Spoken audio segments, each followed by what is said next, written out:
Hey guys, it's your homegirl Mimosa. Just wanted to say thank you for tuning in. A special thanks to Miss Lady Coco Slay. Coco made time in her very busy schedule to come on the pod, so I was not able to set up a video for this very special episode. If you want to hear from her again, blow up the comments and like button to encourage her to come back. Thank you, and as always, enjoy. Hi guys, it's Mimosa coming to you in my living room. Now, normally we do a video podcast, but today I do have the wonderful, the immaculate, the gorgeous Coco Slay. Now, let me tell you a little bit about Coco Slay for y'all who don't know Coco. Coco is our current reigning rising star. Here she is. What's up, everybody? It is Lady Coco Slay, and I want to say thank you, Mimosa, for having me. Thank you. Of course, anytime. So, y'all know the rules. There is none. I love that, actually. So, yeah, let's get started. We're gonna go ahead and go into like a quick little interview so that Okay. they know who you are. 'Cause Okay. I know who you are. Ooh, I'm nervous now. So, when did you start doing drag? I started doing drag maybe about like 8-9 months ago. And she just won. And I just won Rising Star. They were actually just saying that my first performance was at Tequila Delicious. I didn't even know how big it was. I didn't even know. I don't even know what that is. I just snapped for no reason. Well, Tequila Delicious is like one of the biggest drag brunches. Like I remember when I first started at Rose Room, coming to the talent show Rising Star, they were saying that like Tequila Delicious is like the drag brunch that everybody wants to go perform, and you make hella money too, you know. So I started off there, and I was actually just like dancing in their intermission and popping pussy and everything, and they were just like, my cousin was like, oh, you should do drag, and I was like, oh, women do that? And he was like, yeah, you should try it. And so the owner, Eric, he was like, I'll book you for your first thing. And then I fell in love with it ever since. Didn't really know much about like drag or what to do correctly or anything like that. There is no rules. Right. Well, did not know that. So I was like, I'm not sure what I'm doing. But I'm just having fun and performing like I love to do. And then when I went to the Rose Room, I kind of just started shaping Lady Coco Slay and figuring out who she is on the stage and off the stage. And then from there, I was like, I guess I'm about to go for the crown. Let me text my partner because he doesn't know no one's here. Okay, and I no. just realized that. You're all good. Because I am an independent, strong woman who does not need anybody's permission to do anything. But I also forget to tell people, by the way. It's okay. We all people make are here. mistakes. My boyfriend loves you, by the way. Does he? Well, he's bisexual, so like, you know. Have I met him before? No. But he was there when you got crowned. I feel so I feel like I'm a VIP member sitting in front of like on the front row of a concert of the Mimosa concert, because now I get to know who you are. Girl, shut up. I'm like, yeah, I got free tickets, bitches. I mean, like, I always joke about this because no one takes a new queen seriously, and I'm okay with that. I was never taken seriously my whole life because I'm gay and no one does that. Mm-hmm. But when people start wanting me to do shit for them, like do their costumes, they won't be able to afford it. Ooh, I love that. And that's the energy that I like to give out. You see, see, not the same person as in the Rose Room. Let me order my costume now. I love a confident bitch. Yes. Because I am, but confidence, people are afraid of. So if I go up to a Rose Room with this confident personality that I do have, yeah, people are going to be like, who the fuck does she think she is? And I'll be like, girl, I'm a drag queen. Yeah. I was like a really nice kid that turned really sour. Mm-hmm. And now I have to like learn to take that away. So when I'm in the Rose Room, I want to be I want to be the person who I'm aiming to, not to be the person who I was. Because the person that I was, I wouldn't say no one liked, but a lot of people feared. Oh, gotcha. Okay. Right. I have a very like intoxicating personality. I'm very truthful. I'm very like blunt about the things that I say, but I also know when not to say anything, you know? So it's like... Now I see why our energies are so good, because I love blunt people. I'm just the type of person that if you don't like me, you don't like me. And that's okay. Who am I to care? And that's the same way if you do like me, then you like me. And who am I to judge that? Oh, you like me? I'm a girl who can take a compliment. Right. I like you back. Mm-hmm. Period. And that's just the way I am with everybody else. Like, can I be honest? Real honest. Absolutely. Girl, it's your podcast shit. Okay, real honest. Of real, course. like me, like in a Can I be honest? ignorant I hate honest. you for so long, Coco. You fucking bitch. No, I mean, not joking. that. But I didn't know how to feel when they crowned you as as rising star, because you are cis, and I was just like, oh, okay, like I guess it is what it is. When I didn't know that you were cis, I didn't care, but when I learned, I cared, right? And it wasn't until I got home I was just like, I'm tripping about old shit, and that's the old shit that I don't want to be tripping about. Yeah, because drag is about like it's a celebration. We should be able to celebrate with whoever wants to celebrate with us, right? Yes. Because I mean, that's it. I mean, I have nothing else to say. I felt like I was a bad person who had bad thoughts. And when I went back home, I was like, I shouldn't feel those things. What other people do doesn't affect what I do, right? And then I met you, and I was just like, yeah, I feel like shit now. Because you're so nice. And there's a lot of other queens who aren't as nice. Oh my but gosh. act like they own the place. Right, absolutely. I will say that, man, when I won the crown, Were you gagged? I was very gagged, for one. For two, I'll never forget what Ruby said to me after I won that crown, because she was a former rising star too. And she's a mother of the Diamond Dolls. But she was like, you keep doing what you do, people are going to feel how they feel. People are going to talk shit about you. People are going to look down on you, all that stuff. But you keep doing what you do. And when I started coming into drag, real quick, and she was right. Keep doing what you do, and your fans will come when they come. I didn't know how to feel about it, and then I met you, and I was like, work. Right. Slay that pussy. Right, exactly. And it changed everything just because you were nice. And I was like, oh, I like this. So yeah, Miss Ruby giving out the, absolutely, the good advice. And when I came into drag too, I took it on as like, this is not my element yet. I need to learn. I need to observe. And I need to pay my respects. I like that. And you know what? You give that energy out. Absolutely. Also, some of your responses are too perfect. Sorry, but no, but Miss it really is. No, I just am who I am. Like, it really is that. It is like, anybody that someone had said something to me that was like, oh, you're amazing, blah blah blah. And I was like, Probably well, me. thank you.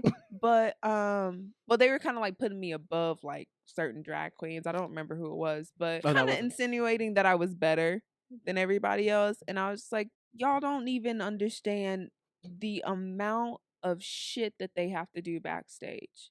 Body, 5 pairs of tights, makeup, wig, all this stuff to look how they look. But you also work hard. I do, but because it's like, you dance and you stretch. I don't put on tights and this and that and be sweating. Y'all are like hotter than I am. You know, I be saying this hot backstage, bitch. Just hot as shit as that. Sometimes I be like, Rose Room, did y'all? I mean, Sasha looks good. Amazing. You know what I mean? So I'm just like, and she's so real. She's so real, Sasha. What do you mean? Is she real? Like no, she's real. Like she's a real girl. Like absolutely, no, like not like, oh, you real, like, like you're honest, you're like genuine. Oh, absolutely, yes. So I just kind of learned a lot. And drag, I feel like, is one of those things that if you listen, you learn. Oh, absolutely. And Lady Coco would not be where she's at right now if it was not for drag queens, men. I always say this: drag saves people's lives. Yeah, I've actually witnessed it. And I've heard stories. And another thing that the person who told me that I should do drag was my cousin. He has a title. He is Mr. Texas Leather 2019. Okay. And when he came to the drag brunch that I recently got casted at the Trove, he talked to Ruby, and Ruby was just like, thank you. And he was like, oh, you're welcome. And then they started talking about me. And she was just like, it's not the fact that, she's just a woman doing drag or performing or whatever, because we have other women that are doing drag performing, but it's the fact that she came correct. Mm-hmm. And that's I what it feel is. And I that. think that that's what it was too, of like, people are like, you're so nice, you're so polished, you're so this, you're so that. And I wasn't before. I definitely was not before, because I remember those moments where Calexis had to like I mean, get my ass together. you're so like PR, like public relationships. You're so PR with yourself Oh, thank that you. it's like, is she gay? Like, she can't be a straight cis woman with this much culture. And I was like, she has to be like a lesbian or a bisexual of sorts, or like extremely strong ally. Like, because like I do believe that anybody can do drag. I didn't Yeah, before, but I do now because I always thought that drag is like about men impersonating women. And that's then what I thought too. I was like, trans. And then trans Hmm. women can also do it, but in reality, we've been thinking backwards because it was trans people, Yeah, trans men and women who were doing drag, and then it yeah. slipped into the you know gay cis communities, and Hmm. then like so forth and so forth. And anyway, like drag is like an homage to like black women to begin with, so it's like, Hmm. who cares? And I think that moment was, what I have realized after winning Rising Star is that our, what's the word? Culture. No, damn, I want to say ancestors, but that's not what I'm talking about. They not old. Those, but you were But just saying, we pay our respects to, our veterans, our yes, drag our veterans. veterans. Yes, because I feel like the And veterans I want to of, I want to specify again, veteran does not mean old. It means you no, have you have experience. experience, right? Exactly. So the people who, the legends of the Rose Room, the people who have been there, I Like feel how like people don't they, know who Alexis Davenport is, and they just come up there Kiki and Gagaing and like saying, "Oh, she's amazing, she's funny, and she's this." I'm like, bitch, she is not Alexis Davenport. She is the Alexis Davenport the of Calexis of the Davenport absolutely. family. She is the mother of. I said this in this last podcast. Hmm. I'm not gonna get into Drag Race because if you do, it will be another Drag Race episode. Right. But Kennedy Davenport, Honey Davenport, Akira Davenport would not Hmm. And exist. Kennedy just reached out to me, I and mean, I work, reached out to girl. her. We've Brag been about that. talking. We've been Brag. talking. And I can't wait to perform in front of her. Like, See, this is why I wanted to have you on here. I see great things, and I oh wanted to my take me with you. gosh, it's crazy.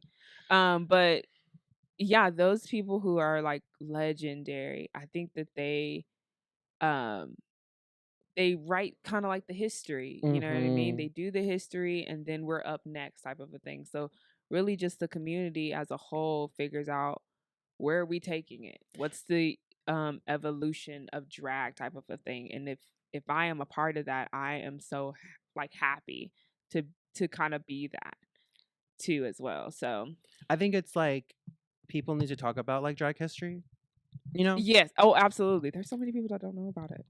And like there's so many queens that like sit there and like next to Calexis, for an example, Hmm. and they're just like acting because Calexis is really nice and sweet. And people just sit next to her not knowing who she is, and I'm just like, she herself has multiple titles, and also like I think she's a part of or owns a lot of like pageant contests. I'm not sure Hmm. what to call them. Hmm. I'm not gonna pretend like I know everything about pageants, but I know everything about Hmm. like Drag Race. Hmm. So I didn't, that's why I know who Calexis is. Hmm. Um, but yeah, no, like Calexis really is like super humble.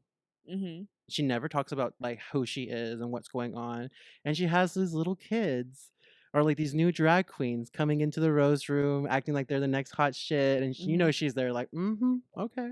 Oh, she listens. Oh, of course she And does. random fact, she don't drink. Oh, really?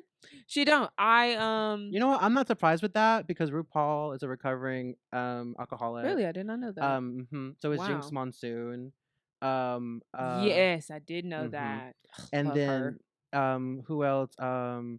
Jujubee also recovered Mhm. alcoholic. She doesn't drink anymore. Mhm. So like yeah, no, I believe it. I mean, like I think it's really strange because like alcohol has always been a like part of like drag culture because we're here to have a good time. I've noticed that, and like But I we don't drink when I'm up there. always drink. I mean, I don't drink, like, ironically.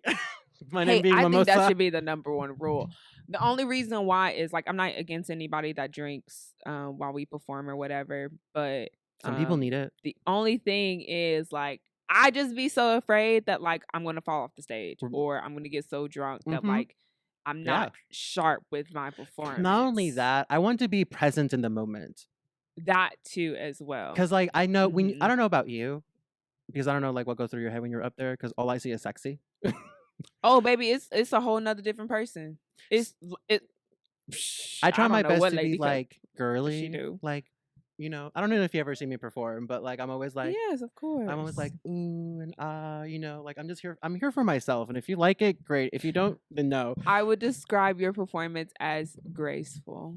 I try really hard. The face, like, ooh, bitch, if you do. Oh yeah, because I am that bitch. I love that. I like to feel. So people have been asking me for a while what my drag aesthetic is, which by the way, why do we need aesthetics? I feel that like drag itself is an aesthetic. But I guess like some people need to know, kind of like when people need to know if you're gay or need to know if you're like, you know, oh, you're half black, half with what? It's always that need to know things, right? Yeah. For the people who need to know. My aesthetic is like what a teenager believes editorial fashion is. Like what you thought it was at that time. Yeah. You think like it's beautiful, it's glamorous, it's princess, it's so pretty, but editorial fashion is just like drag. It could be anything. So it's very Teen Vogue. Yeah. Oh, I love that. They're like poised. Like I should be on Teen Vogue. That's what I'm aiming for. I'm not aiming for like, you know, venti runways. I'm not like going for those like, oh, I'm an artiste. I'm like, no, I'm here to sell money to teenagers. Like, buy this dress. Because they say the Drag Race fans are usually girls, like young teenage girls or like very young girls. I'm like, I'm okay with that. Really? I don't care. Is it really? Yes. Oh yeah. I could see that. It's well, because it's a lot about fashion. Well, it's not just that. And glamour. The gay best friend. It's that.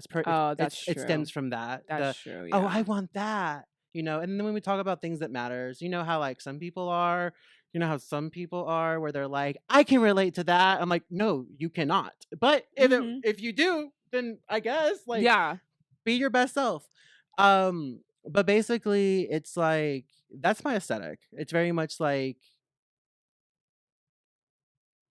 daddy's little girl, you know, like I get everything from daddy, which I kind of like low-key do because I don't pay for my own drag. My boyfriend does. I love that.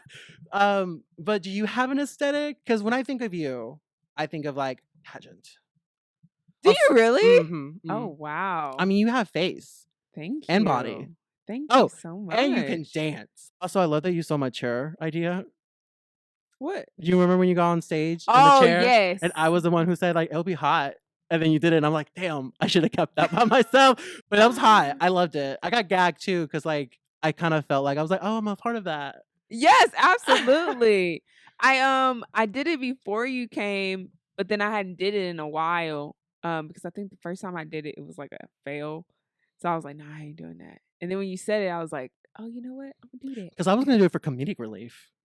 Just to go up there and sit in a chair for the first half number. I love when queens do that. And I'm like, oh, okay, now. Oh, I don't know if you see me, but like when I get up to the stairs, like at the end of the stage, right? Sometimes I don't feel like going down it, so I'll run around the corner and go through the sides. I'm terrified of those stairs. They're not long enough. I just feel like I'm about to break my neck every time I go down. They need to put something there, like a rail of sorts. Just like a ramp. Just put a ramp down there, bitch. Or like a slide. I was like, I could just roll down there, you know what I mean? Go into a split. Yeah, I've had that question before. And look at her professional. I forgot what the question was. I remember now, but I remember now. I had that question before, what is my drag aesthetic? And really the main thing that I think of when I think of me performing Lady Coco Slay is a bad bitch, is sexy, confident, and she slays. That's Period. if I put it just simple like that, she slays because I'm also a huge fan of people who choose the name Coco. Coco, It's really? cute. Somebody asked me, It's puss. why how did you come up with your name? I was like, I'm a lady, I'm Coco, and I fucking slay. Oh, like chocolate? It's actually pronounced cacao, but I'll give it to It you. is cacao. Yeah, you're absolutely right. I am Mexican. My people originated the flavor. It really is, but I was a Coco. Fun fact: did you know that they're finding my nerd's about to show. They're finding evidence to prove that Africans were in trade with Mexico before Columbus. Oh wow, hmm really? I love a They're finding smart African bitch. artifacts in Mexico. I love a smart bitch. I love that. Oh yeah, I'm a nerd. I love walking. I retain information really well, especially um when it comes to like at home stuff. Oh no, I'm sorry. I read a text message and that's what happened in my head. When it comes to like a gut feeling, like the whole concept of like we don't use seasonings, we just sprinkle until our ancestors tell us to stop. Mhm. I knew in my mind that there's no way that Black people and Latino people did not, or like Native American, Indigenous people of the Americas did not have a connection prior, because like African Absolutely. people were like renowned like sailors, you Mhm. know. And then when you think about how like there's like very dark skinned or African features in Australia with like the Mhm. Kiwi people, Yeah. I'm like, you're not gonna tell me that. No, like, come on now. Like we didn't cross paths some Yeah, type of like we way. didn't call Yeah. it exactly. Absolutely. With the pyramids, that should be more than enough. You know, Mhm. like we don't know why we have the same exact layout of the pyramids in Mexico to like the Egyptian ones in like Egypt. Mhm. Like someone had to say something. They were like, "Hey, we're building, you know, pyramids. You should Yeah, too." you should help me. Yeah, absolutely. And on top of that, you know, like a lot of people don't know like how excellent Black culture is in America as well as in like Africa. But Mhm. when you look at other cultures like Pacific Islanders, like Samoan and Hawaiian people, they've Mhm. been sailing the Great Blue Sea for years. Like the Pacific Island is Yeah, absolutely. huge compared to like the Atlantic Island. And you're Mhm. telling me that Samoan or Hawaiian people of that time who were sailing from Asia to North America, if they can do it, Black people can't make it through like the Atlantic Ocean to see us? Like, come on now. Yeah, I feel like a lot of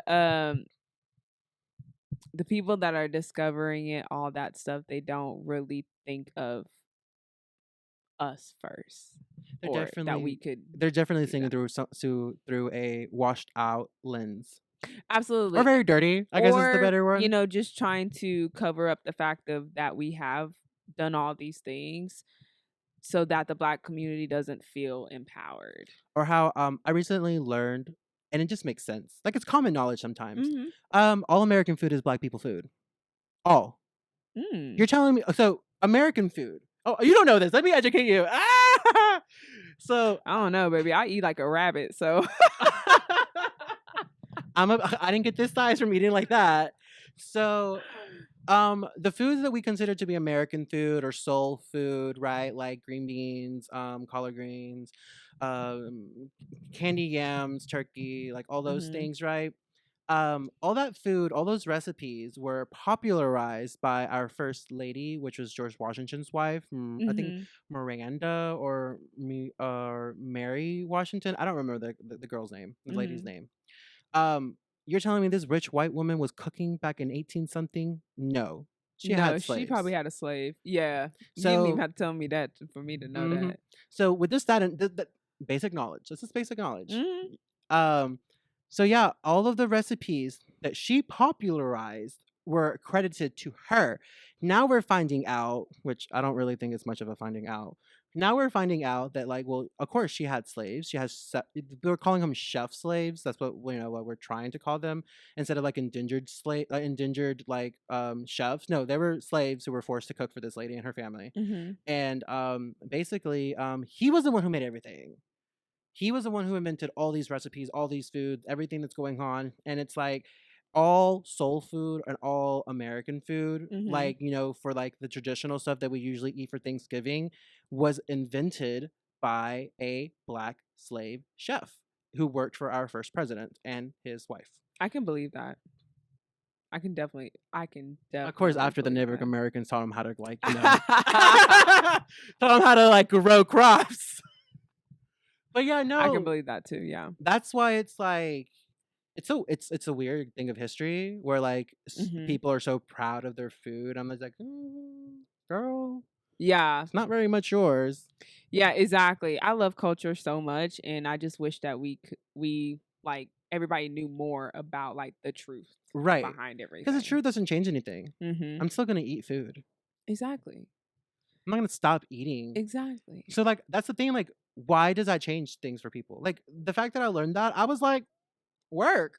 That makes so much sense. Yeah, Like, absolutely. Well, it's to support the goal of supremacy. yes, white people They're staying going to at the flag this top. episode. They're going to be like, no, they're talking too positively about black people. But, yeah, no, because as a child, I was really smart as a kid. Certain things didn't make sense to me. Mm-hmm. So, like, I was like, and you still are very smart. oh, thank you. Thank you. Of course. Certain stuff didn't make sense to me. Like, why can't I hit a girl? Why can a girl hit me, but I can't hit her back? Why does self-defense not matter at that time? You know, not that I'm trying to hurt women. I'm just saying, as a child, please don't hurt me. No, I'm like, joking. why are women trying to hurt me and I can't hurt them back? Very confused. That didn't make sense. I was called ugly a lot. Like as a child, I was called like ugly all the time by these like Southern kids. And it wasn't because I was ugly. It was because I just wasn't white. Because my mom was white. And they would say stuff like, well, she's not white. She's Mexican, but she just looks, she's passable. She's passable. Until she opens her mouth. Then she sounds like a Mexican lady. Our generation was trying to like accept each other. And the new generation of like POC people do not give like a flying fuck about what other people have to say. They're like, they're tired. Yeah. We're tired. Absolutely. So it's like navigating a space where you're trying to explain to somebody I am an ally, even though I don't look like an ally. Yeah. Because I have had a couple of like, especially during COVID when the majority of my face was covered during work at like nursing homes and stuff like that. I had a lot of black people who didn't know that I was they thought that I was white. And I'm over here like, you know, talking like like a person of color, you know. Yeah. They're like, strange little white kid. I'm like, oh no, I'm Mexican. They're like, oh, that cool makes now. sense. And do feel a little bit more comfortable. And I felt so bad because like I've never felt like, I forget that for some people I'm passable and for other people I'm not. So in my head I'm still that little brown kid being called ugly and church of all places. Hatred in church. Like, you know, as like, so I'm trans, right? But I didn't know, like, we didn't have options back then, okay? So I just knew I was different. And I didn't realize I was different because I was too worried trying to be white. That's real. That's very real. And it wasn't until we left Mississippi that I finally was able to, like, you know, experience my, like, queerness. Express yourself. Yeah. I feel like, I don't know about you. Mm-hmm. I'm gonna say my experience. I felt like things were getting better for a second, like with like oppression and equality. I felt like things were getting better, Mm-hmm.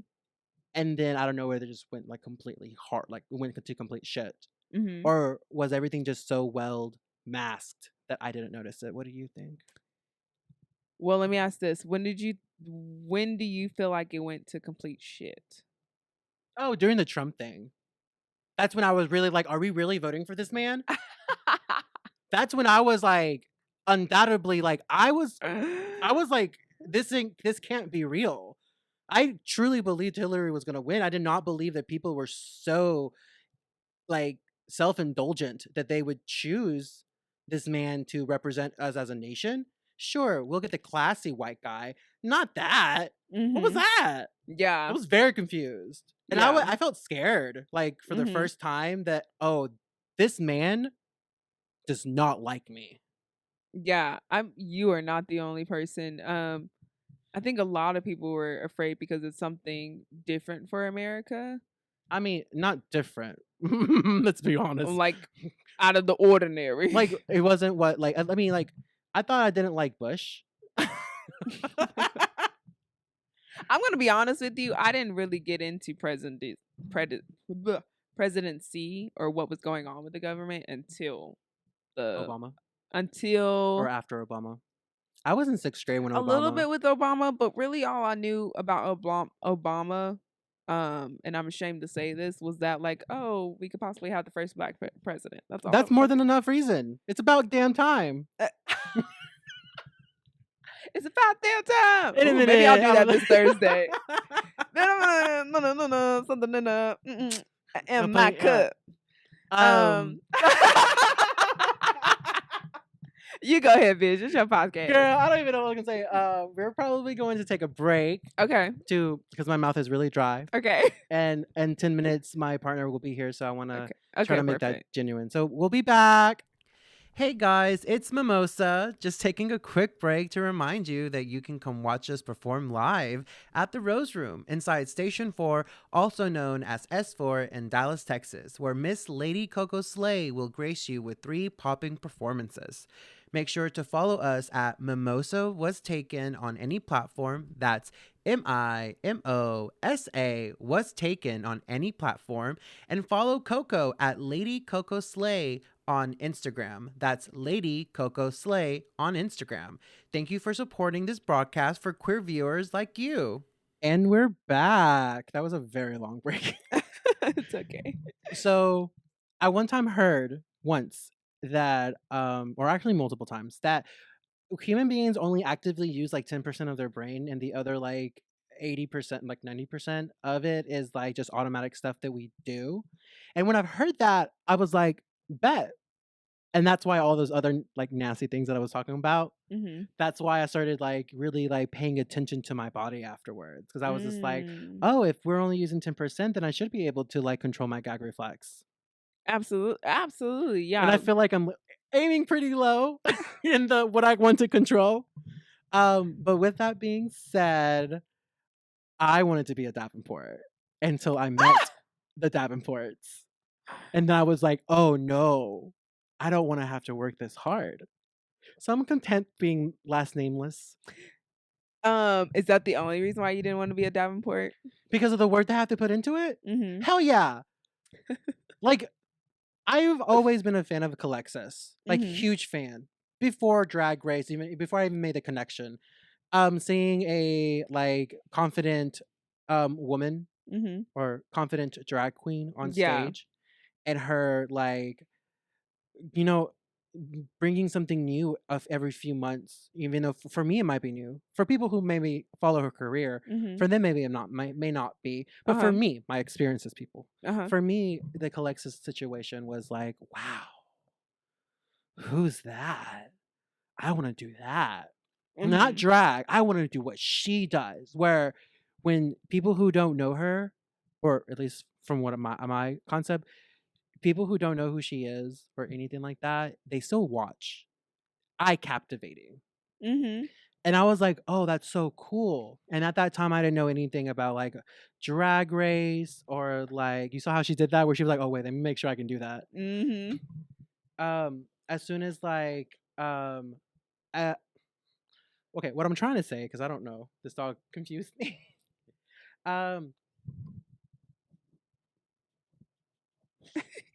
So, when I first saw Alexis, right, it wasn't that I wanted to do drag. I wanted to do what she was doing. And then after that, I was like, I was making connections and stuff like that. And I was like, Davenport, that sounds so familiar. Yeah. And then I was like, cool. And then that's when I made the connection. I was like, stalking Kennedy Davenport's Instagram, and then saw her there. And then realized, oh, yeah. And I was like, yes, she is what I thought she was. And and then I was like, I want to be a Davenport. I want to make that woman proud. I want like Alexis to be like, I don't know how to feel about you, but now that I've seen you and it's been a couple of months of you doing this, I like you. That's what I want, right? So that's why I wanted to be a Davenport. But then when I started talking to Davenports, I was like, that's a lot of work for recognition. That's a lot of work to get that last name. And I was like, no, thank you. And then when I heard you say, she still hasn't given me the Davenport. Like when we were joking around, Mhm. I was like, oh damn, you don't even have it, and I think I'm gonna get it. No, it's not happening. My first mother was a Davenport, and she told me that like you have to, I guess Calexis has to give you the name and you have to really work hard for it. But then my mother left and moved and she like quit drag or whatever. It's kind of a little bit motherless in Dallas, shall I say. And so Oh yeah, Rocky had you're a mother. Like honestly, with huh? how Me? little drag moms are available, any of us Oh, could be. yeah, but you know what?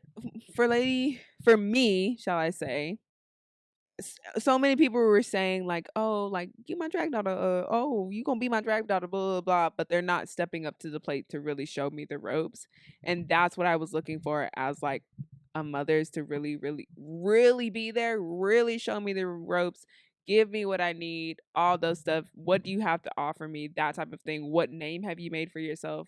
And also like who I am too as well and where I want to go as well. So when Rocky was kind of like, I'm gonna be your drag mother, I'm gonna help you out, you know, with the pageant, everything, I'm gonna push you, whatever, whatever.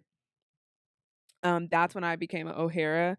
And basically the O'Haras and Davenports are really, really close. I mean, you're basically basically a Davenport, pretty much, because they are family. I mean, it's not just that. If the only connection people have to Drag is Drag Race, Eureka O'Hara, Raja Mm-hmm. O'Hara, you're a part of that Yes. family.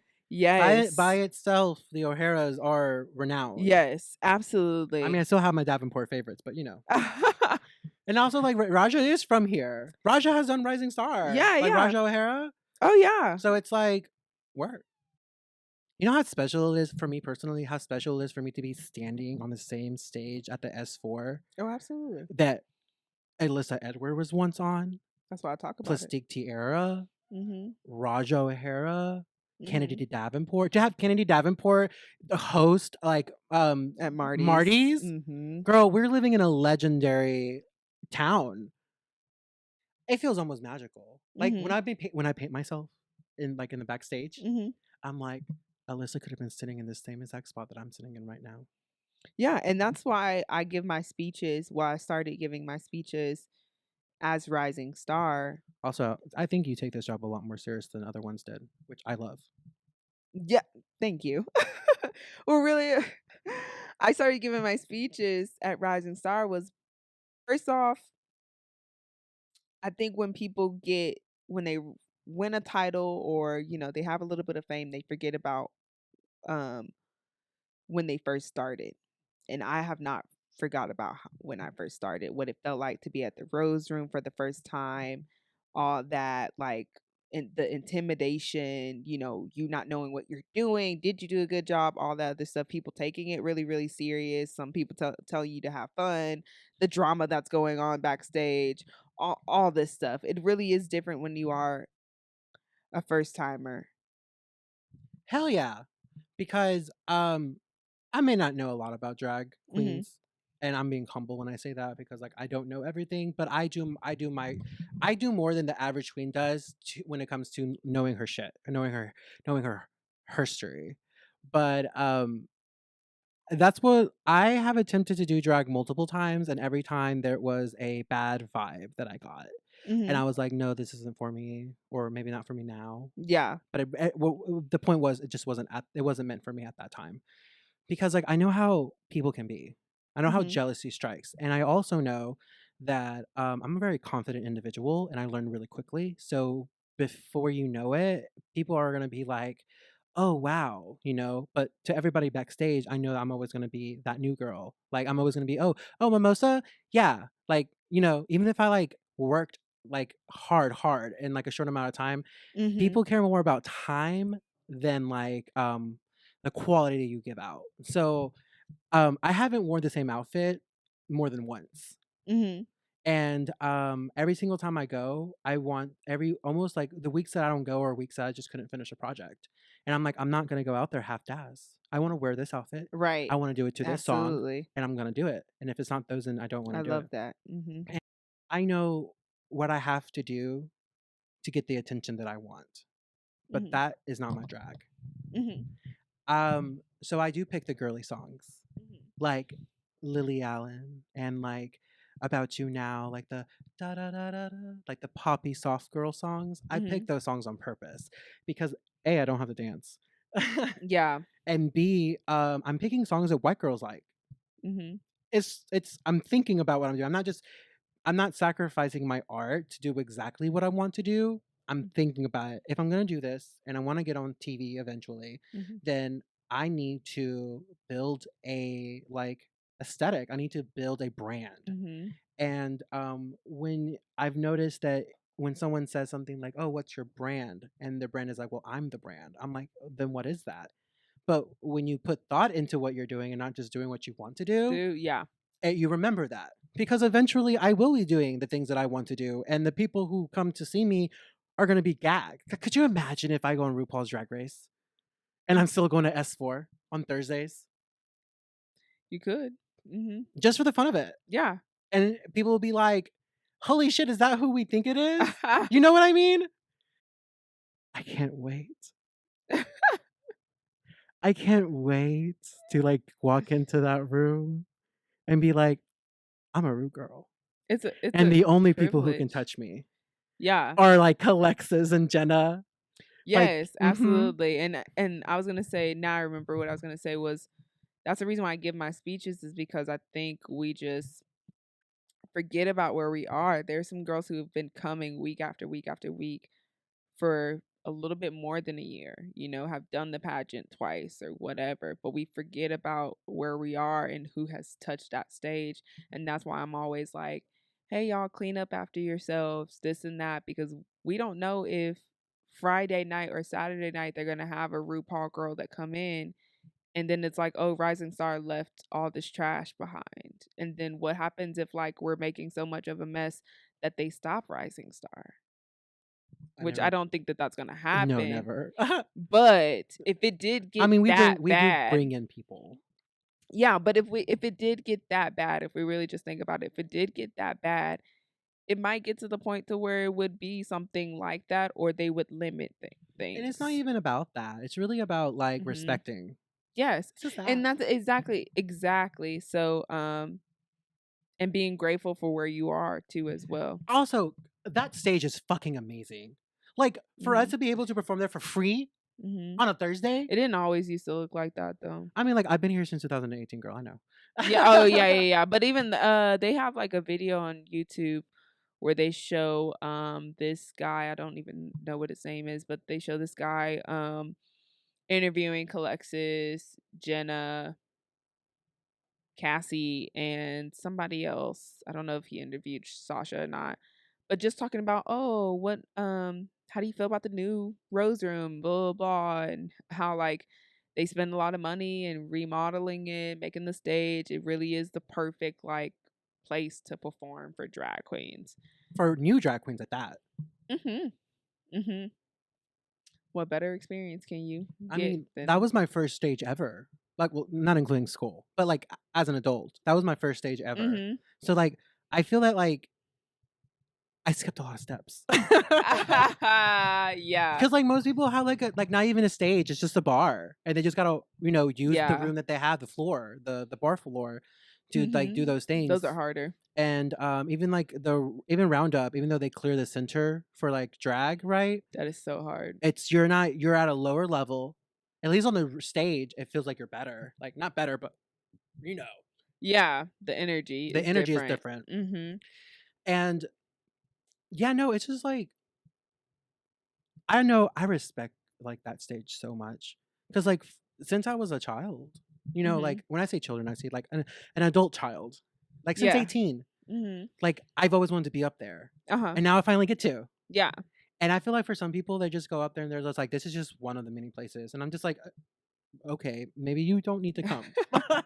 And I haven't met anybody like that. No one has verbalized that. But like some people give out energy, they're like, this is just the beginning. And I'm just like, girl, for this to be your beginning, you're more lucky than anybody else. Anybody else. Absolutely. For sure. But I do appreciate how serious you take the job. I think you kind of have to be honest, because let's be honest. No, but a lot of there's people, maybe a lot, maybe not, who don't know how to feel about you being cis. Yeah. When I came into the position, aside from the cis, me being cis, um, I just got a lot of advice coming backing off. I mean, going into the position and just basically telling me about like what to do and what not to do. And then I asked questions. I just asked a bunch of questions like, "Hey, You're a Jen, businesswoman though, like through and through. I'm a leader. Yeah. I am definitely a leader, and I'm so thankful that I got into drag because I think drag really helped me realize that even more just being rising star because I was really really scared because I'm like, oh shit, a lot of eyes are on me, even though a lot of eyes were on me at first, but like a lot of people did not know who Lady Coco Slay was. I You mean, know I what I didn't know mean? who you were when I first saw you perform that day, like at the pageant. Right. But you got me. That and I I got became an instant right, fan, and didn't I? that was my moment to like really like shine and get people to like know who I am. Like, but I just remember like asking questions, you know, what does Rising Star really look like? Please explain that to me. Asking Mulan, I am obsessed with her. Just asking her like, hey, like what did you do when you reigned and what advice do you have? And You know, she had said to me, she was like, she said it so like it's whatever kind of a thing, but she was just kind of like it's really just what you want to leave behind. oh, work. Yes. Love And that. I was just like, "Oh wow. Well, let me do my research. Let me know more about like the rose room and everything and let me figure out like what value can I add to everything. And as well as like if you say that I'm the queen and I'm like the head honcho basically, what value can I add to everybody else and how would I go back to me being that first person at the first time at the rose room? How would having a queen kind of help me, you You're know? giving that's why I say you're like a Yes. drag mom. You're giving a lot of us Yeah. the attention that we're not getting from somebody else. Because Mhm. other queens talk about like, "Oh yeah, like I have a drag mom." I'm like, "Where is she?" Absolutely. And I am so blessed to literally, when I tell you I am so blessed to literally be able to get on the stage every Thursday. I try to take one Thursday off a month because I am just about like self-care and self-love and rest, but I am so thankful and blessed to literally have my mom work at the bar and me go to her and be like, so what do you think of my performances tonight? What? Rocky, Rocky the manager? is my mother. Ooh. Yes. She might be my boss one day. He told me to apply for Gorgeous. like a weekend job or something like that. Well, I guess everything's a weekend. Totally. Absolutely. Rocky is so nice. I didn't know if we were talking about the same Rocky. Because you mentioned Rocky, and I was like, maybe there's more than one Rocky. Oh no, that is my mother. Yeah. Word. I love that. Good for Yes. you. I can go to her and be like, so what did you think of my performances tonight? And she'll say, baby, we need to get you some more wigs, or blah, blah, blah, or we're about to go such and such, or text me, you know, when you're free so we can go to Big T, or we can go to, I forgot, Lemon or something like that, the wig store, or some I think other that's wig just owned by store. Davenport. It is? I Oh, think. I don't know. nice. I've heard. I just Oh, remembered. well, then now I need I to remember really go. everything. If you hang around me, I'll remember everything that happened the days that we're together. And then just Love randomly that. like, hey girl, remember? And you'll be like, shut up. I'm like, I know. No, you'd be like, remember? I'd be like, I don't even fucking remember I said that shit. But I okay. remember everything. I hear it, it stays in me. Yeah, But you that's so know, dope. I love Rocky. He's really sweet So and sweet. And gives the best advice. Like I can tell you honestly, um, if somebody were to ask me, "Hey Coco, where should I go? Who should I ask for advice?" I would definitely be like, as soon as you get finished performing, go to the bar, ask Sandy. Sandy's gonna be a little bit more like joking, but ask Sandy or Rocky and just be like, "Can you give me feedback?" so I want to work at S4 as like you You know, should. I heard they make hella money on the weekends. well, not a bartender. I have to work for that position, even though I'm licensed. Oh, well, what would you do? Well, he starts you out in the front. Oh my god, you're gonna be a stripper? No, I'm joking. I wish I can make stripper money. I wouldn't be doing drag. Okay. um, or if I did drag, I could really be That like, I'm a ass in a self-made circle. woman. throw that ass in a circle. But yeah, no, you have to like work in the front, like checking people in, and then if you do a good Oh, job, okay, gotcha. you start, being like, he'll get you like, okay, let's start doing this, let's start doing The that. guys always look so bored out of their fucking minds when I That's go in because, like, there. you know why I think it is? I think they're like that because, like, gay people don't know how to get along sometimes. Gay cis men. Oh, When I say gay, gotcha. I am talking about non-POC Yeah. people Mhm. and men. Yeah, yeah. Gay men don't know how to get along with each other. Like, if I was up there, girl, I would still go. If I was working in S4 in the front, I would be going up there in drag. Oh, you know what? Yeah, I wouldn't speak to everybody, but yeah, I've witnessed that a lot. Like when I first came, there was quite a bit of drama. Because, like, gay people, it's like high school sometimes. Mhm. Not all, but the club scenes are. Mhm. But yeah, no, like, I'm just like, I go up there and like, you can tell who the people that are. I'm a talker. I don't know if you noticed I definitely noticed that for sure. that. um, I, you can tell who's like thirsty for attention from other people, and I don't mean that in a negative way. I just mean like they're craving it, and it's fine. I crave it Mhm. too. I wouldn't be doing drag if I didn't crave attention. Mhm. Um, and it's just like I want to sit there and talk to them because I know they want to talk too, but it's like you're less than a yard away from each other. Y'all have to be better like than this. Like, come on, y'all work together. At least be professional. But no, no one talks to anybody. They're all ignoring each other. Mhm. I think, you know what? I think the reason why he forces not Rocky, but like it's always been like that. Even before Rocky was a general manager. Um, unless he's been a general manager since I've been 18. But I think the reason why one would put somebody up in the front of this bar, like to do the check-ins, right? The door, right? Is to see if you are going to be able to be professional. Yes. And then after that, we can put you in It's a a stepping more stone. lucrative position. Mhm. Because For if you sure. can't say hi to somebody or like, because like I always wondered, like if I was working in the front, I would be like, "Hi, welcome.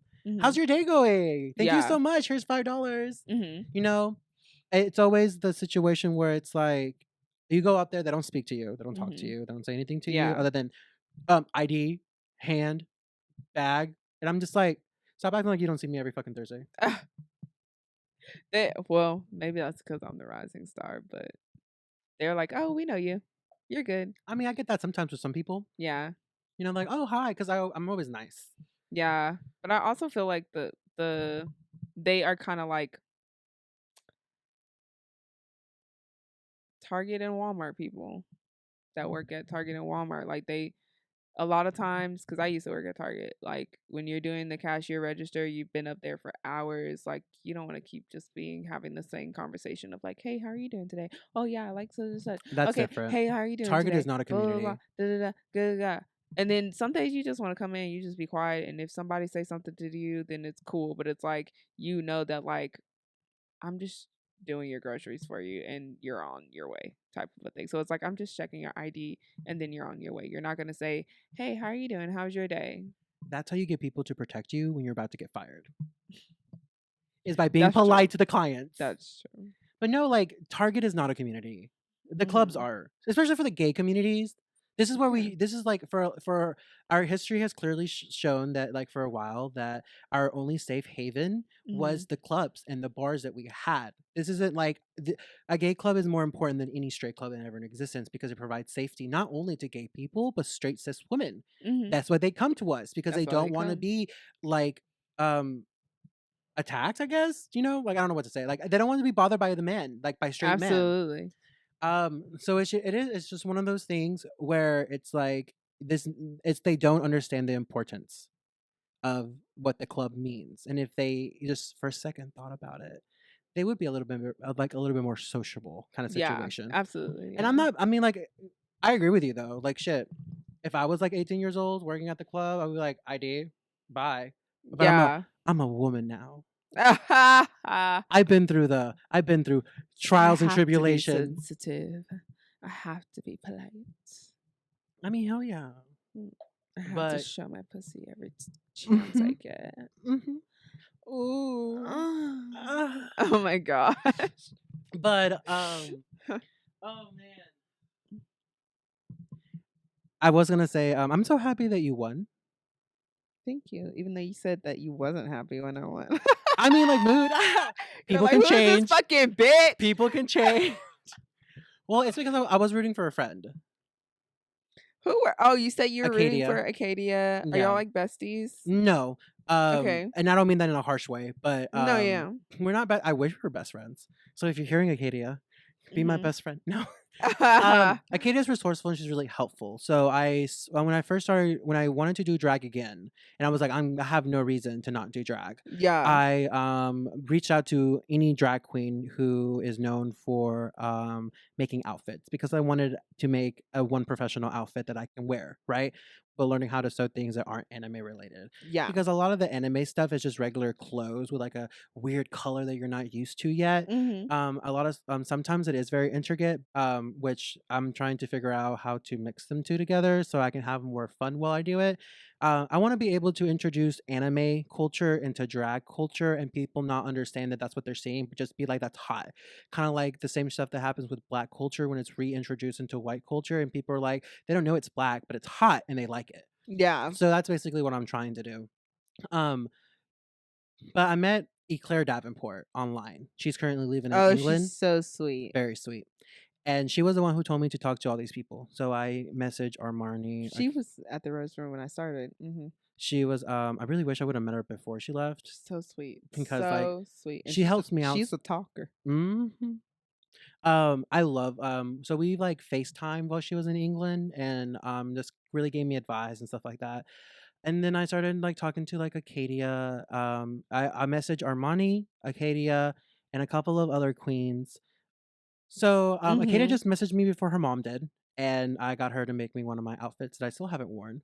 Because the vision for that is no longer like my current vision, and I need to like figure out something. It's just not right. I'm waiting to have like the Yeah. perfect time to wear this. Mhm. Um, and like I said, I learned things really quickly. So she was really busy because of the pageant. So by the time that Acadia finally made me an outfit because she was extremely busy, I already learned how to sew to a level that I didn't need people to make outfits for me anymore. Gotcha. That's what happened with that. Because if it wasn't for the pageant and Acadia was just like making outfits for me, I would have been just throwing dollars at her. Be like, make me this, make me that, make me this, make me that. Yeah. I figured out what works for my body now. So who else knows your body better than yourself?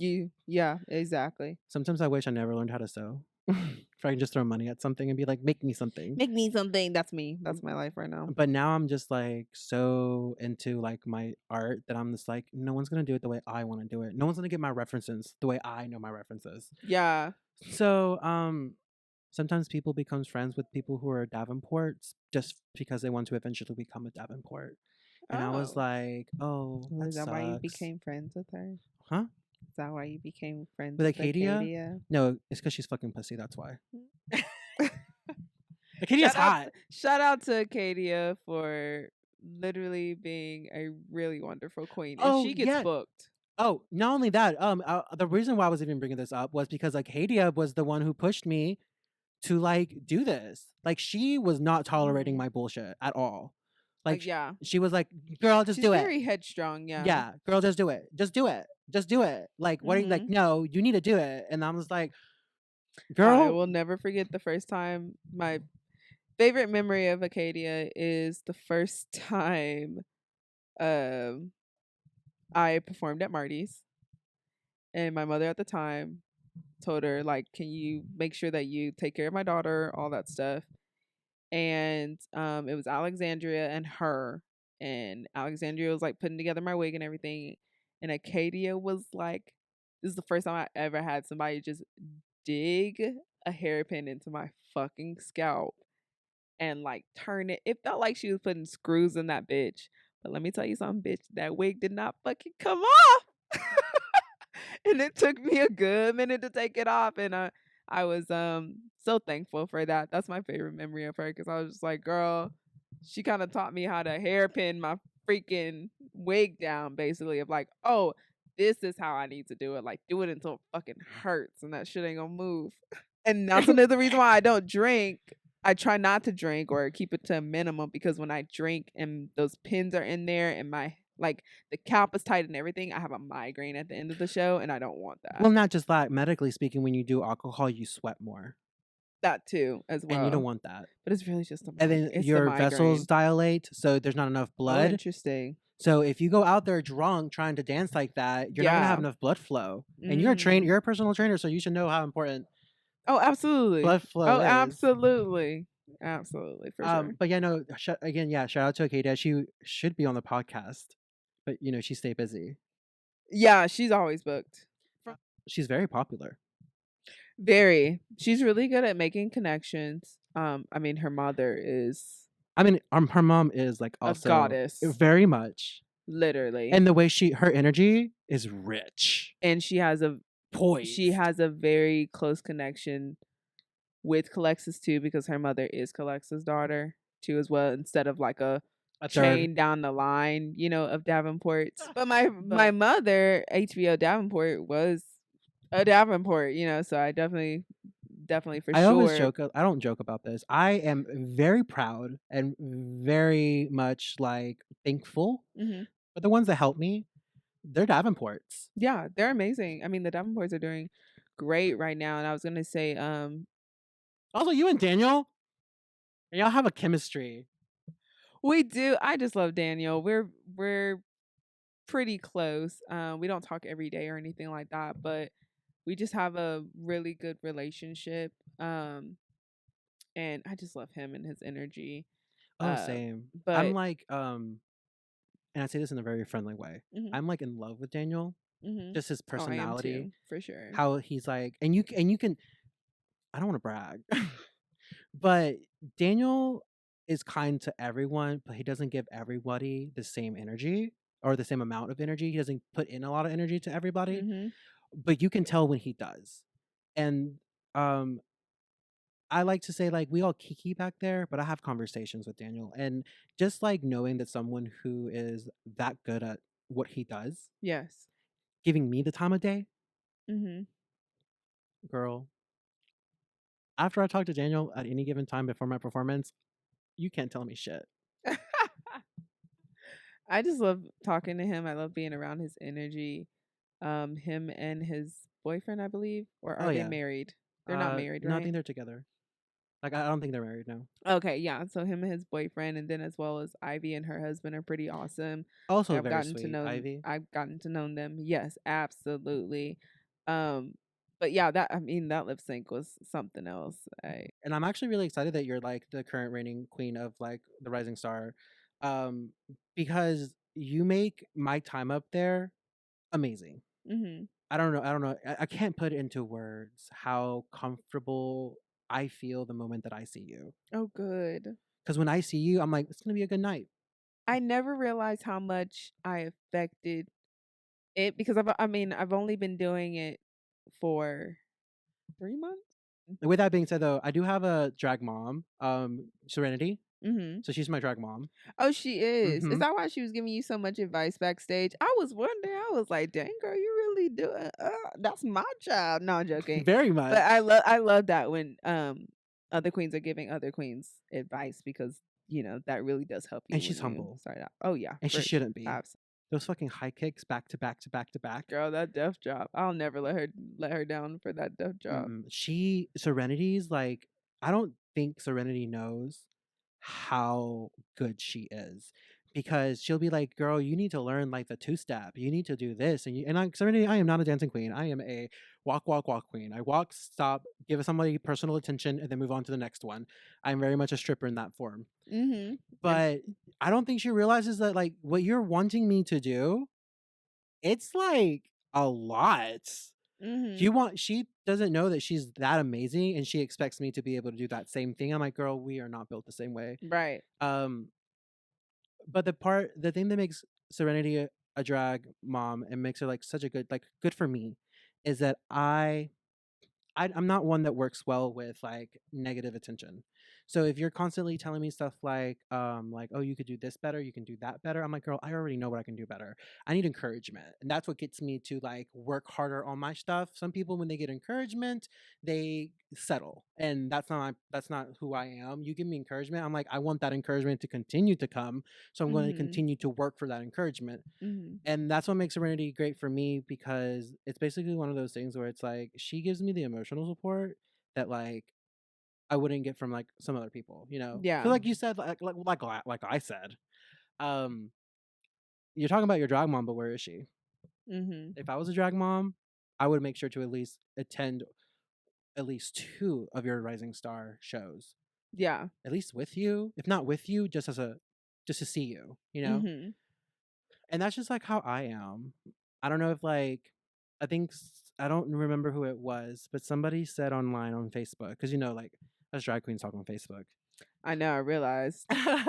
I didn't realize how important Facebook was in the drag community. But yes, I realized that too. I was like, "Oh shit. Like so much is happening in this community on And Facebook." they said like a lot of you queens need to realize the difference between a drag mentor and a drag mom.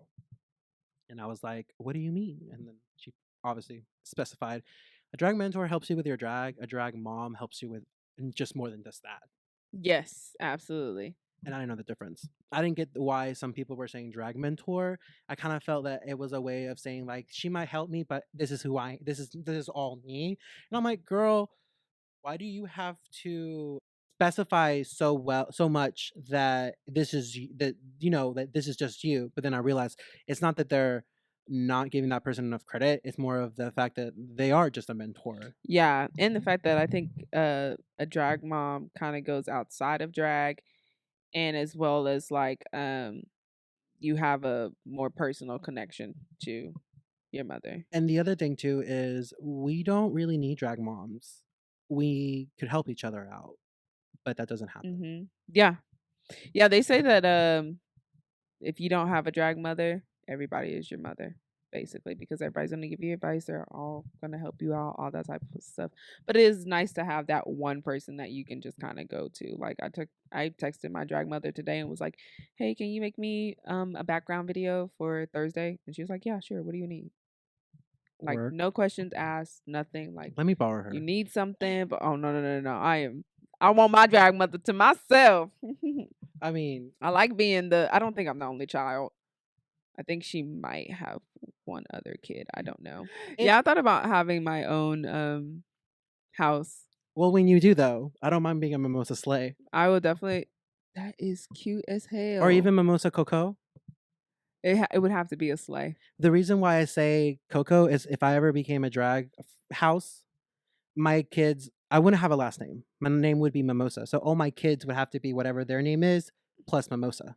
Mm, What is a first name? A first name because first names have become last names. that's true. But yeah, no, like Mimosa Slay. I was like, I always talk about the That'd be cute. fantasy. Hmm. Anything with Mimosa sounds good because the name that I would adopt if I were to adopt um Serenity's name, well, if she were to give it to me or offer it to me, it would be she's Serenity Grace Brooks, so Hmm. she's part of the Brooks family of Oklahoma, and I would be like, so I would be Mimosa Grace, so Mimosa G, Hmm. and I would be like, oh, it's Mimosa G, and like, what does the G stand for? I'm like, Grace. Grace, because I'm so graceful. Ooh. But yeah, no, if you open your family up, I'll be the first one to apply. I'm thinking about it. I just have to think more onto it, and as well as like, I feel like as a mother, you have to have something to offer. I think you have a lot to offer. I do, I think you but have the caring. yes, but I don't have like for instance, if I told my mom that I needed help with a pageant, she would probably give me the money to give me help with a pageant. It's not just about the money. But it's not just about the money, but it's also about like what can I give my daughter? How can I, add to it? If she doesn't have the money to win this pageant, then let me step in. Let me do this. Oh, because I have the connections and everything because I won these previous titles or because I've networked and I've allowed myself to build my drag, then what can I offer? Just like Kennedy Davenport, when she first started, she probably wasn't able to offer anything. But now that she is where she is, she knows all these people. She could offer her children something versus it's like me. I can offer somebody something. I can offer you advice. I can be there for you and I can show up. Now, can I offer you outfits? Can I do costumes? Do I have wigs? Do I have this and that? I don't because as Rising Star, you are building that. Well, the other thing too is that's when, like, for an example, if I were to be a part of the house, you may not be able to sew or make costumes, but Mm-hmm. someone else in the house can, and the house builds the next queen coming up. Absolutely. Yes, absolutely. When I picture myself having a house, I picture myself Being the already top being bitch. at the top. Mm. Yes. Something about the Rising Star that I'm really sad about was that I wasn't there to see Your Highness win, and I'm a huge fan. Your Highness was like the first local drag queen that I put in effort to follow and like and do that shit. For everybody else, Your Highness is like the one. I'm like, girl, I've been here since the beginning. I love Your Highness. I love her so much. She is one of my biggest supporters. I love Your Highness more than And you. she's fucking hilarious. She's nice. The only thing I don't like about her, she's so fucking busy. Yeah. Well, shit, she's Your Highness. I knew her like from the Wow. beginning. A lot of girls Wow. can't say that. A lot Oh, of so girls. you saw her evolution. That's really amazing. Yes. Mm-hmm. Yes, you know how like, and she's always looked good. She's never not looked good. Painted. She is like Painted. like I'm trying to get there. and she always makes my drink so good. I think she is. Have you ever been? I've had a drink. I have my drinks made by Your Highness. No, I've never had my mother always makes my drinks. So. Oh, so like I used to bring dollars just to be able to buy shit from Your Highness. Like when she would give out those like little like tubes worth of like shots, like those like Jolly Rancher shots, right? Yeah. Like right, I'm such a huge fan of Your Highness. Like that's what this is. This is a fangirl kind of situation. I've always thought she was amazing from the very beginning and very confused to why she wasn't doing drag in other platforms, right? I was like, why isn't she like, you know, why is this queen only doing, and that's the other reason why I didn't do drag was because like if Your Highness is up there looking as hot as she is, just giving out shots, what do I have to offer? Yeah, it felt so amazing just knowing that she was like rooting for me to win during the pageant. I wish I was there. Like I wish I knew you before that, so I can be like one of those people. Like I knew Lady Coco before she was Lady Coco. I knew Coco before she was Coco Slay. Yeah, that's why I always call you Miss Coco or Lady Coco. Very rarely do I say just Coco, right? Yeah, I'm about giving. I like to when I talk about people, even put some Acadia. respect on my fucking hell name. yeah, because even when I talk about Acadia, I always say Acadia Davenport. I always use your full name, always. No one uses my full name. I always do. You probably don't notice it because you're like doing I'm three numbers. Used to Coco. That's why. So it's like I've gotten so like groomed to just hear Coco and just automatically switch my head instead of like there's only like a select few people that'll call me Lady. That's me. Lady Coco Slay. Lady Coco Slay. I be smacking that Miss in front of it too. When I talk about you, I'd be like, oh, Miss Lady Coco? I should just be like, it's Miss Rising Star to you. Hell yeah. Your current reigning queen. My current reigning queen. I'm so happy to have you here on this podcast. I'm so happy to be here. Thank you. I don't know if you mean that, but thank you. Oh, no, I really am happy to be here for sure. I mean, I remember when I started my podcast. So I love that. Yeah, absolutely. And it's like, I miss that. I mean, like also too, like I was really excited to have Sasha because Sasha won once and Daniel has won multiple times. Yes. Oh, Daniel's an amazing person to talk to because he's been at Rising Star. He's been performing longer than me. And he's smart. He's like God. And he's intelligent. And he's sexy. Oh my God. His brain's always thinking. Yes. I mean, he's hot, like obviously, but when you get to know him, you're like, damn, whoever that man he's with, lucky. I always flirt with Daniel and like I feel like low key joking because I'm just like I'm taken, like I'm going to marry my man, absolutely, but I just be like flirting with him because I'm just like you're just such a catch, like you're just so amazing. This podcast is going to be mainly us talking about Daniel. I know, right? But Daniel's like really amazing. I love Daniel. You tell him that you came so he can be more encouraged to come. I will definitely tell him. I think he's supposed to be having some type of event. Yeah, he has like a fashion show that he's been doing. He's gonna be doing a fashion show. Oh, I did not know about that. I did that thing that you do when you put yourself out there, and I was like, well, if you need a seamstress, let me know. Let me know because like, I don't have to be a model. I don't have to be a part of, but just to know that you were a part of that. For me, just to know that you were a part of that means everything to me. Yeah, absolutely. I'm like I love attention, but I also like to be like behind stage and doing stuff like that. A little bit about myself is when I was in middle school and high school, I was always doing like chorus and stuff like that and choir. So I was in charge of like the talent shows. So I was emceeing. I was doing the tech. I was doing the all that technical stuff, Mm-hmm. and sometimes I would have to like do like tech stuff Yeah. for myself, Mm-hmm. MC for myself, and then run out there and do my own performances in high school and middle school. So I was doing like the full like 180 situation. And I had a really good art teacher, a musician Mm-hmm. music teacher, who was who saw that, right? Yeah. And even though I don't like him, there were some problematic things with him when it comes to like how he treated like his favorites. Mm-hmm. I was his favorite. I was one of his favorites because I wanted to do more than just sing. Yeah. And the kids who do choir and chorus, they just want to sing, and I want to know everything, like the full 180, and that's why I do my own wigs, I do my own like outfits because I want to be a well-rounded 360 kind of situation. Mm-hmm. Queen. Also, I have a question. Why are you always stressing when you're at like S4? Like Why am I always like stressing? you're doing a good job. Like you could go out there and give half of what you give us and still be like Lady Coco Slay. Did you ask why I'm always stressing or why I'm always bussing? Stressing. What's bussing? What do you mean by bussing? Like I'm always like when they say you bust like when you're dancing like really hard. No, not that. But like Stressing. why are you always stressing? Why are you always What do you mean about stressed? stressing though? You were really concerned that you're doing a good job, and I'm just like, what do you mean? Or are you just fronting? Was this the last Thursday that we performed? Nah, it's kind of like always. It's always okay.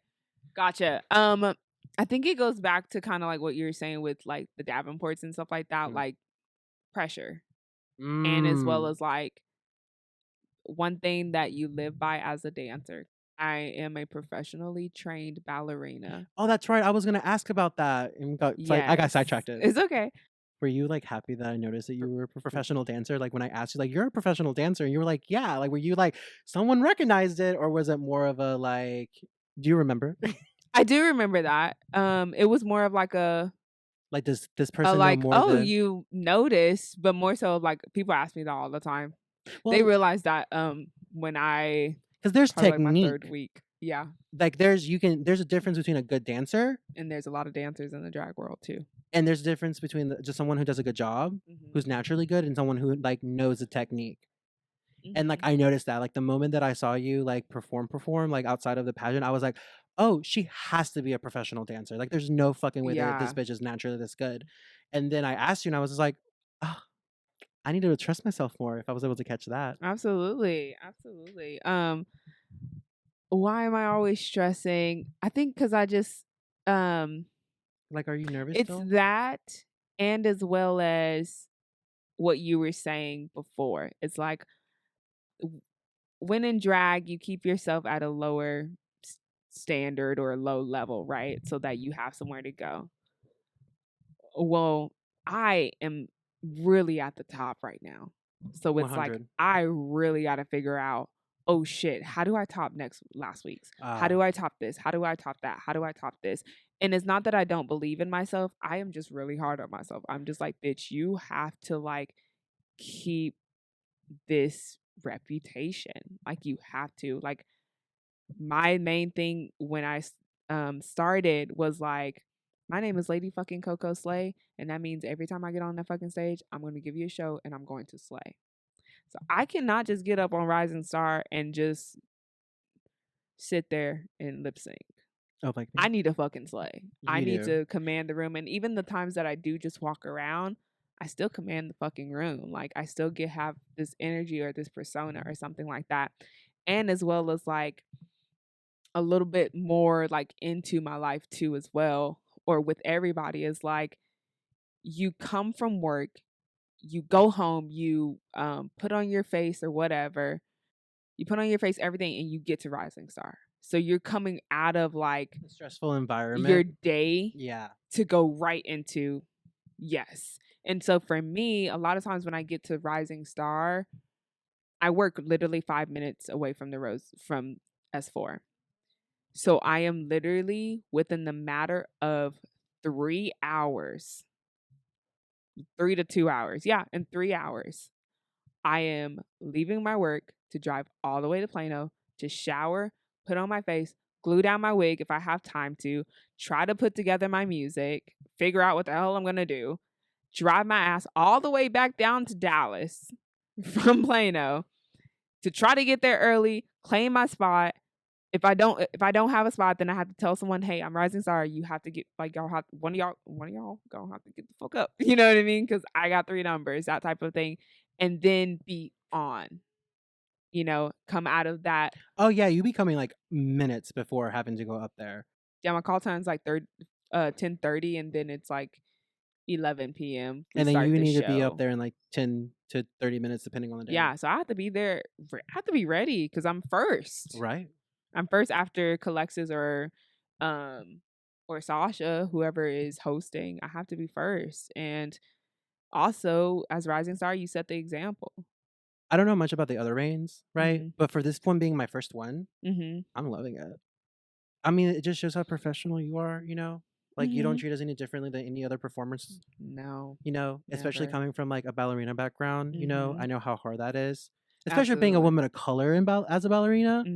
That shit's hard. You can be perfect and never good enough. Yep. Hey guys, it's Mimosa. Just taking a quick break to remind you that you can come watch us perform live at the Rose Room inside Station 4, also known as S4 in Dallas, Texas, where Miss Lady Coco Slay will grace you with 3 popping performances. Make sure to follow us at Mimosa Was Taken on any platform. That's MIMOSA Was Taken on any platform. And follow Coco at Lady Coco Slay on Instagram. That's Lady Coco Slay on Instagram. Thank you for supporting this broadcast for queer viewers like you. I didn't know what to expect, but now seeing you, experiencing like how you treat us, it's just like I don't think there could have been anybody else who would have been perfect for me. So it's just like, it's weird because we're colleagues, but at the same time, to me, you're like my manager. Yeah. Because we do work together, and of course, you are like the reigning, like rising stars. So that means something to me, maybe not to other people, but to me, it means something. So it's like you show us who you are, and you do such a good job, and that's like amazing to me. Like, obviously, when I talk about you to anybody, it's always compliments. It's always like excitement. It's compliments. It's like I get emotional too. Yeah. Because like like being like trans or queer or gay, it's just like I don't have to be all these things, right? Yeah, absolutely. Oh, I'm not gonna be here this Thursday, unfortunately, because I have like electricity's treatment. How dare you? And then I don't want to put makeup on. It's okay. I can't put makeup on. I completely understand. Because if I could go up there with only like my face up, I would. But people aren't gonna want that. Hey, I tell everybody you should at least take one Thursday off a month. It really helps. I probably shouldn't say that as a rising star, but because my job is to promote it. But I do. But you're thinking of the healthcare part. Well, yeah, I just really value self-care and rest, and when you're going, something happens, you end up getting sick or you end up getting hurt, or like the last time that happened to me. Talk about hurt. What? Because the shit that you up there hurts me. Because like I don't think when people like well, not everybody can have a flexible pussy like mine. And a huge clit. Okay. But people obviously like this is gonna be on the internet, so I'm hoping this is gonna reach more than just like the community that we have here in Dallas. Yeah. And people who like know drag, you don't do drag dancing. You are like up there full performing like you were any other pop star, more than most pop stars. Like when I say dancing, not that it's not amazing.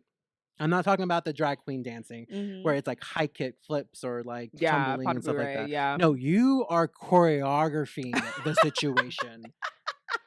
Like, you want to know a secret? Tell me the secret. It's all freestyle. Fuck you. Did you think that was choreographed? Hell fucking yeah. Oh my gosh. Like you put thought into that? The only thing I have ever choreographed since I've been in drag is my pageant number. Girl, you need to get us girls like together, like on a small day. That is the only number I have ever choreographed. Like you should be producing stuff up there. If you're gonna be the reigning star, I would not mind for you to get a couple of us together and then make us do like a and 5, 6, 7, 8. Mimosa, what the fuck are you doing? oh, what's that one meme? That one vibe's like Patricia. Yeah. I'm a huge fan. I'm your number one fan. So if anyone has ever claimed that, Thank I you. claimed it already. Even though she didn't want me to win at first, y'all. No, I'm joking. Hey, I gotta root my family first. Hey, I completely and you were rooting for very good candidates. I was. Oh, can I? Okay. What? When I saw you perform, I was like, damn. Like, fuck. Like, That's what Daniel said too. Yeah, I approach drag, my performances differently. I always try to challenge myself to do something different. There's so many like bars. You got Havana, you got Mr. right there. They all do drag shows, and there's so many that like do similar moves. How many times have you seen like go into a split? How many times are you gonna see a jump and go into a split? So it's like, or the Texas Roundup. you know, it's always kind of like somewhat of the similar. So I think people are definitely craving for something a little bit more new. Well, the other thing too is that reusing moves that are and that should be a part of every drag queen's repertoire. Absolutely. You can tell the ones who feel it and the ones who don't. Yes. Like when you are up there, it's like you could literally do less I and know. still be amazing. So my first time at drag was my first time. I do remember that actually. It was my first time like ever going up there at all. And Sasha was there, the main stage Sasha. She was there, and it was like a 360 like a moment where like I finally got to finish that outfit that I wanted to wear my first go around, and then for Sasha to be the MC of that night, the first go, and then for me to finally finish that outfit, and for her to be this again like there, it was like really special for me. Sasha was probably, when I told Sasha, she was probably like, this crazy little kid. But she don't talk up to a lot of people, so if she does talk to you, it's a privilege for sure. It's oh yeah, I knew that I was doing a really good job when she spoke to me for the first time, because when I first came to Rising Star for a couple weeks, she would like literally come in, be her face, do her hair and makeup, all that stuff, get on stage. She won't say much behind stage unless it's like to Alexis or like the people that she actually like knows. But I remember she had actually watched me perform. It wasn't the first time she emceed while I was performing, but some like if you ever notice like Alexis and the people whoever's hosting don't really be watching sometimes. I mean, they got shit to do. Right, or they just kind of like whatever. But they're also like, these are new girls. Like, I don't got nothing to look at or something like that. Maybe that could be the energy. But I remember when she. I mean, how many queens have they seen in their lifetime? You know. Exactly, absolutely. So, I remember the first time she actually watched me, and she came up to me and she was just like, "You're good. This and this and this. Like, let me connect. Let me follow you back on Instagram. All this other stuff." And that's how I knew that I was like, "Oh, I'm doing a good job." Oh hell yeah! Yeah. Because like, you know, like I guess. I think like when my experience with Sasha was like, she gave me a really good intro, which really like, it was supposed to calm me down. It did not calm me down. Yeah, it'll build the reputation. She's like the one and only Mimosa, I mean? And I'm just like, girls, shut up. Like, don't do that. Yeah, like, people are gonna think something of me now. She'll add personality to it. I love it. When I saw my first recorded performance, bitch, I was gagged. I was like, I did do that. Because I was like I was fully in drag that second time. Like, I wasn't padded because I had a huge petticoat. Yo, you see the petticoat that I always have. Yeah, absolutely. And then my current right now is kind of what I had before. Not with what I just said, but more so of like, when I saw you, when I talked to you and everything, because I remember Sasha was sitting right there, and then you were sitting next to me. I mean, the other thing too was I didn't know I was sitting next to the future. You didn't, right? And so we were having a conversation. You were asking me questions and stuff like that, and I just remember how sweet and welcoming you were. And so now I just had that same that same mindset of like, every time I see you, I just think of this like sweet and welcoming. What was your first initial response to me? My initial response to you. And remember, I was really truthful with you. So like I won't be hurt. Yeah, you said, yeah, bitch. You won Rising Star, but I did not want you to win that shit. You fucking slut bag. That's what you said to me. I will be honest because I'm always honest with everybody, and this is actually something I can respond to being recorded.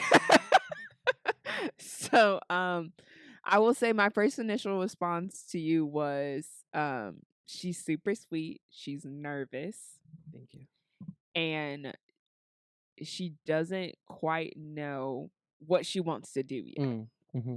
Like I can tell that it was your first time getting up on that stage because that could be really intimidating for your first time and not knowing what is that going to look like. You know, she needs to have her moment right now to really figure out her